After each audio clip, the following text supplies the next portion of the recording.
Hello and welcome to Johns Hopkins Medicine.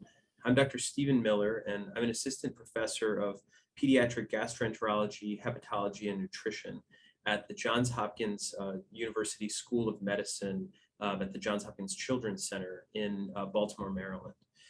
America is experiencing a formula shortage, and today we're here to offer valuable information to those who are struggling to feed their little ones.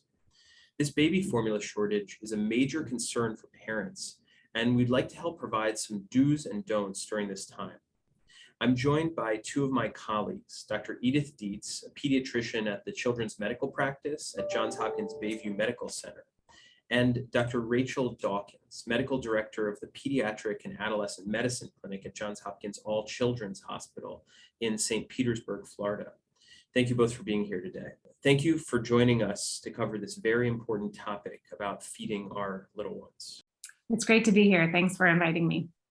We're experiencing a baby formula shortage due to a formula recall earlier this year. Let's discuss what parents can do during this shortage. Let's jump into some questions. Remember, if you have a question, please send us a message. Dr. Dietz, what are some tips on how parents can secure baby formula at this time? That's a great question. And I know parents, it's stressful not to be able to find the formula where you're used to getting it.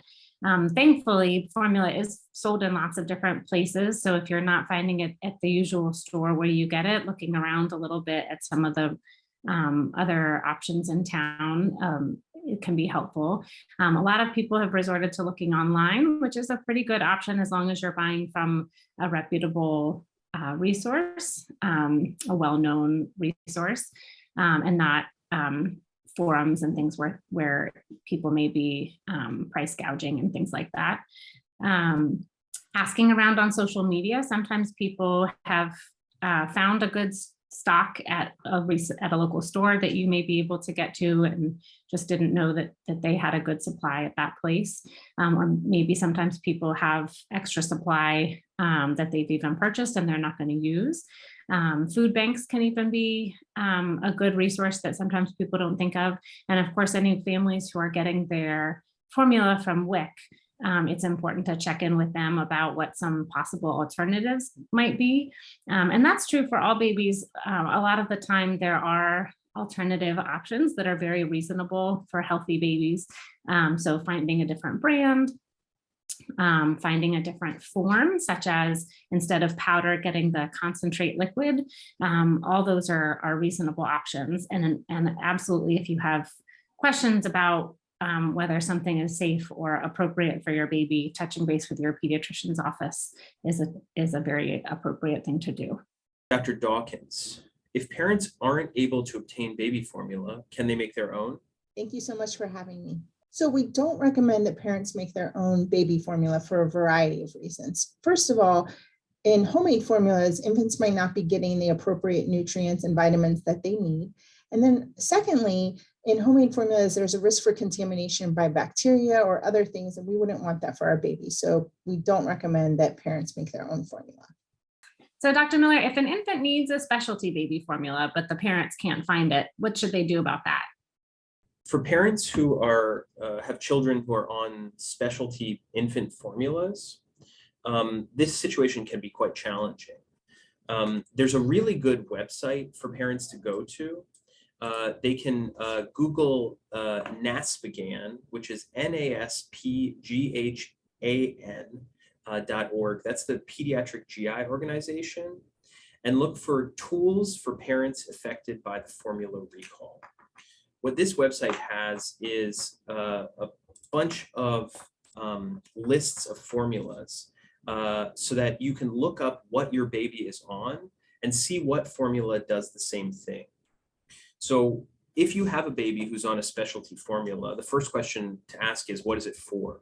The most common answer is that it's going to be for babies who do a lot of spitting up, or sometimes a little bit of blood comes out when they poop, which is called infant milk protein allergy or milk protein enteropathy. Babies who are on this specialty formula for these conditions may be on a formula like Nutramigen or Alimentum or Gerber Extensive, or might be on an even more broken down formula, like the one that was recalled called Elecare, or other ones that have common names like Neocate, Alphamino, or Puramino. If your baby is on one of these formulas for that complaint, my best advice is to look up on this table what an alternative might be, then double check with your doctor that you could switch, and then look around for an alternative. The name of the game when your child is on a specialty formula in a time of shortage is to find out what is similar and then go for that. Looking at various stores, looking for online food banks, touching a base with WIC, Women's, Infants, and Children, and speaking to your doctor are all good places to look.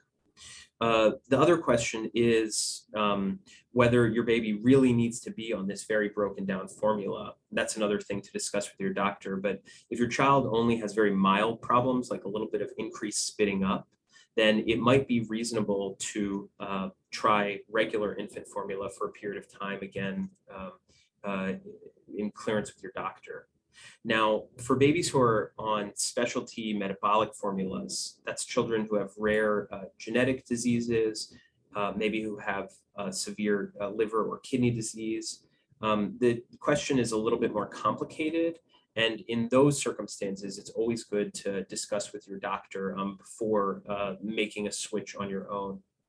So again, to summarize, the answer is look up on the NASPGHAN, NASPGHAN website, tools for parents affected by the formula recall, find potential alternatives, talk with your doctor, and then look around for a similar formula or make a switch. Can parents feed their children donor breast milk? This one goes to Dr. Dawkins.